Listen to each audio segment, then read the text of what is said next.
Assalamu alaikum wa rahmatullahi ta'ala wa barakatuh.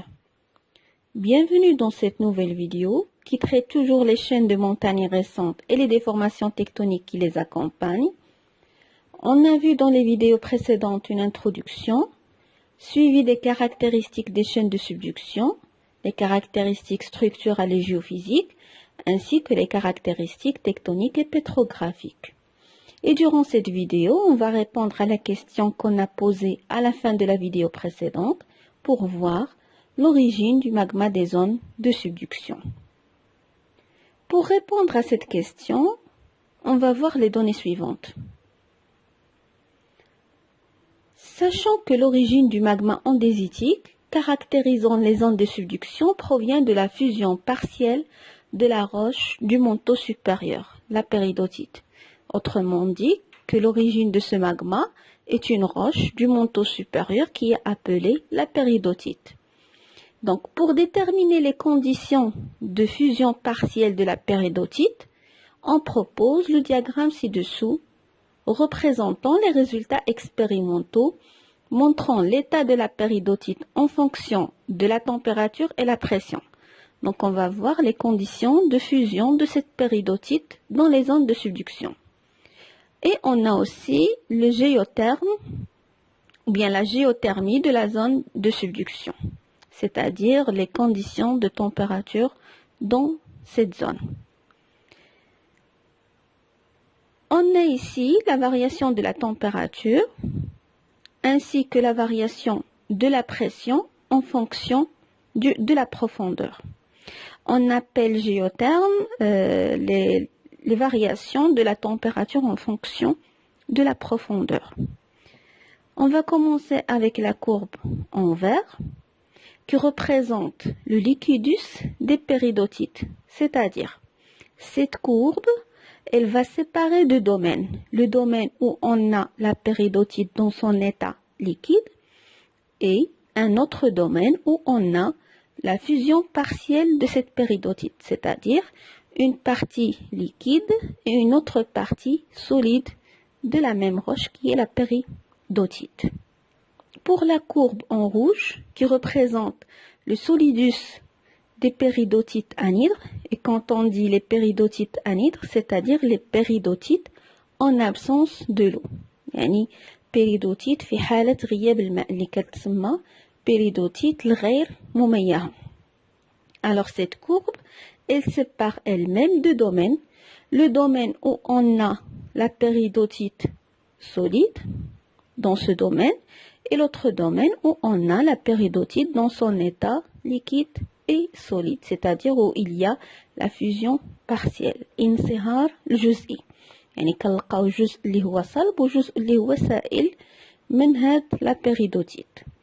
Pour la courbe en violet, elle représente le solidus des péridotites hydratées, c'est-à-dire la péridotite en présence de l'eau, اللي تتسمى البيريدوتيت المميزة بالعربية.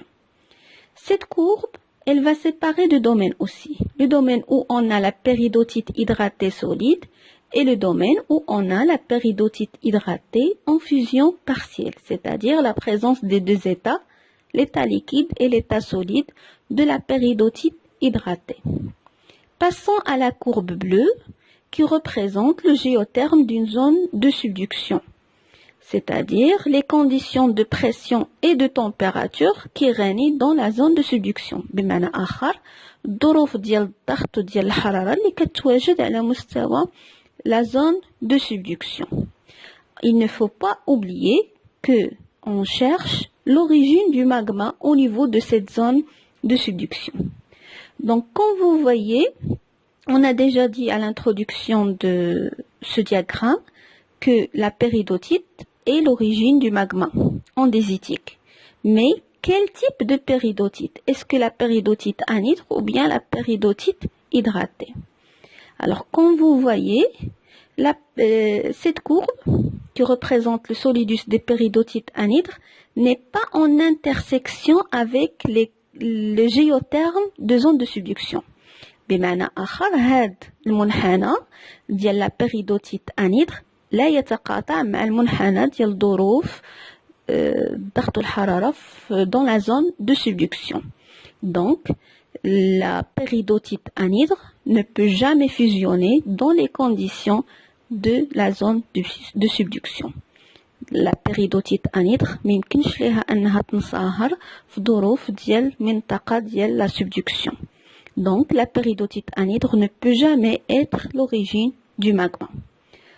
Pour la courbe en violet, comme vous voyez, le solidus des péridotites hydratées, elle est en intersection. تتقاطع مع هذا المنحنى ديال ظروف منطقة التمر. Comme vous voyez dans cette zone colorée, qui représente la zone de fusion partielle. Puisqu'il y a une intersection, بمعنى أن في هذه الظروف في هذه المنطقة بالضبط الظروف ديال منطقة التمر أو الظروف ديال la zone de subduction, elle est conforme à la fusion partielle de la péridotite qui est hydratée. Autrement dit, on peut dire que la zone de subduction ou bien les conditions de la zone de subduction sont conformes avec la fusion de la péridotite hydratée.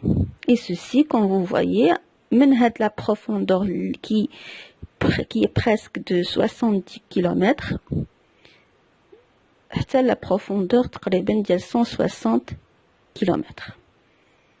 Donc, on peut dire que l'origine du magma dans les zones de subduction, c'est la roche qui est la péridotite, mais à condition qu'elle soit une péridotite hydratée. Donc, من الضروريات أن الشرط الأساسي يكون la péridotite hydratée باش يقدر ينصهر على مستوى la zone de subduction.